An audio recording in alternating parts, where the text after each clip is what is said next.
moisturiser, but I'm old-fashioned. I just spit on my hand.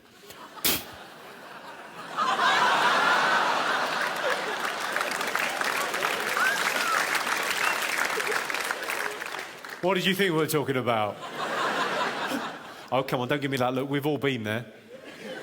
Come on, love, the film starts in 10 minutes. We haven't got time for your fancy foreplay or your expensive lubricant. We're going to be buttering the baking tray the old-fashioned way.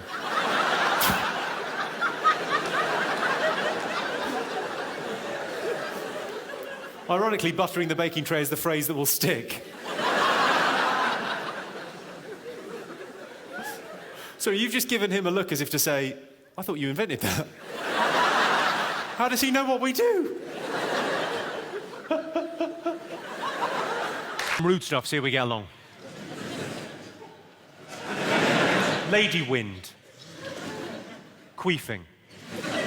Fanny farts. The expulsion of air from the vajayjay during sexual intercourse. A cunt grunt.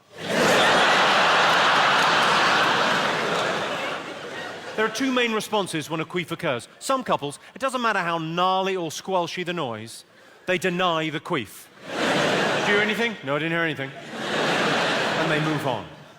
Some couples, it's a funny little noise, they have a little giggle, they move on. Not a problem. I like to go a third way. I like to pretend the vagina is talking to me. What's that? There's a boy trapped down a well. I like to think of myself as the vagina whisperer. What happened? Are you getting a phone call? There's a Scottish lady getting a phone call. I imagine the drugs are arriving any moment. All right. You switched it off and it rang anyway. Well, I'm not buying that fucking story.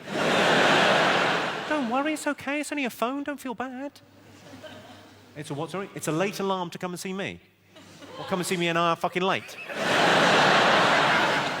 You're not the one I booked for the interval, are you?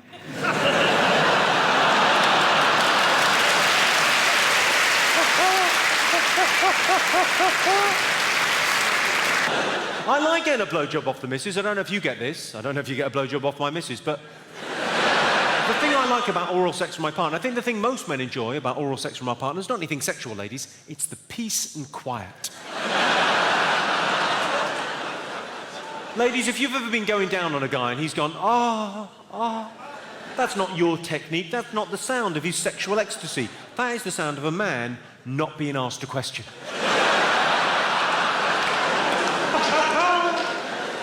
I was at a party, I was chatting to a guy, he said, what does your girlfriend do? I said, anything but anal. I'm joking. She loves it.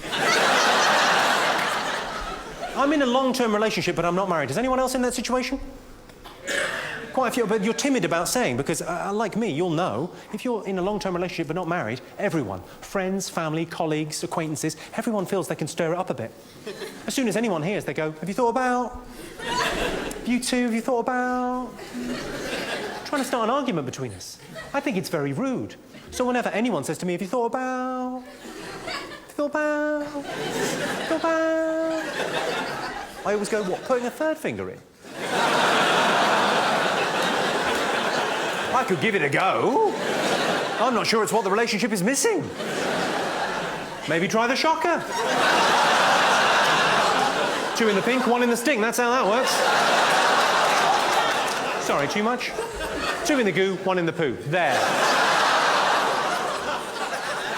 Nicer for everyone. I don't know what conversation that prompted there. I imagine that was you, madam, turning to him thinking, glad it's not just you. I had a woman come up to me after a show in Tunbridge Wells. She said, I found that shocker thing very uncomfortable. Now, I knew what she meant. But I couldn't help myself. I said lubricant. Are you all aware of what snowballing is, the sexual practice snowballing? Yeah. One bloke down. Who was that down there? Quite proud of that. Well done. Everyone else, none the while. OK, well, I'll explain. It says something about you. Snowballing is a sexual practice where, having administered oral sex, your partner doesn't spit or swallow so much as return to sender via a kiss. Oh, you're looking shocked and appalled as I explain that to you. Let me assure you, I found out the hard way. And it does raise an interesting moral dilemma. Should you spit or swallow? Well, if you really love yourself.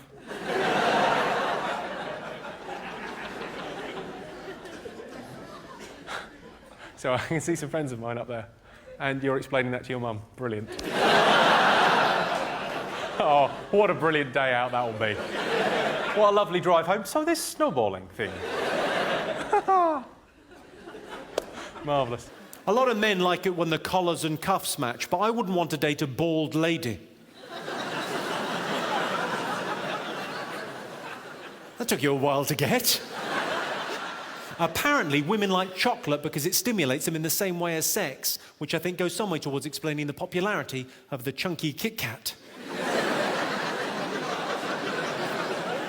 I've never found chocolate to be an aphrodisiac. The only way a chocolate bar is going to help my sexual performance is if I use it as a splint. Or bait.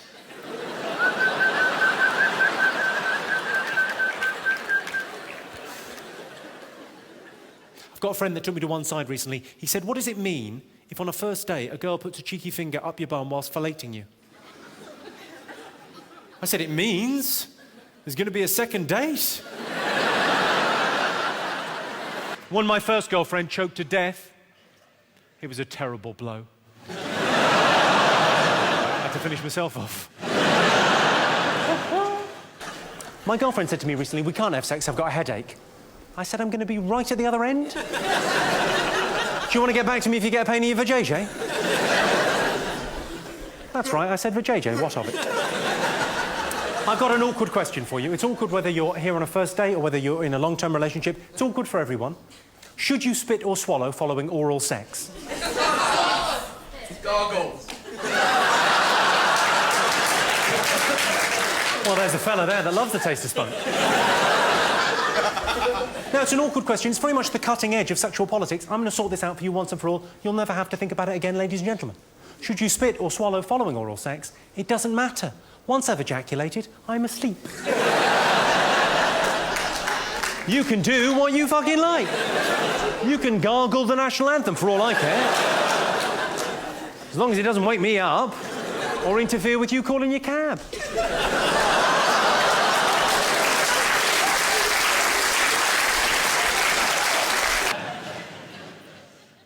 I'd like to talk about a sex act that I don't fully understand. Are you all familiar with the 69, yes? No, I like the 69 as much as the next man. Hoping he isn't man, that'd be terrible. I like the 69, but I don't really understand it because it's an incredibly intimate thing to do with another human being. But how does the 69 ever occur? It only ever happens when the man says to the woman, would you do that thing that I like? And the woman goes, yeah, all right, but only if you do that thing that I like. And the man goes, not a problem, away you go.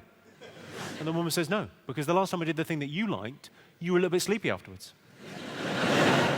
You fucked off to sleep. You said, we'll call it a 68. It's like a 69, but I owe you one. I like everything about the 69 apart from the view. The perineum, or taint. I like to call it the Amanda Holden. Because like Amanda Holden, on Britain's Got Talent last year, it's the bit between the arsehole and the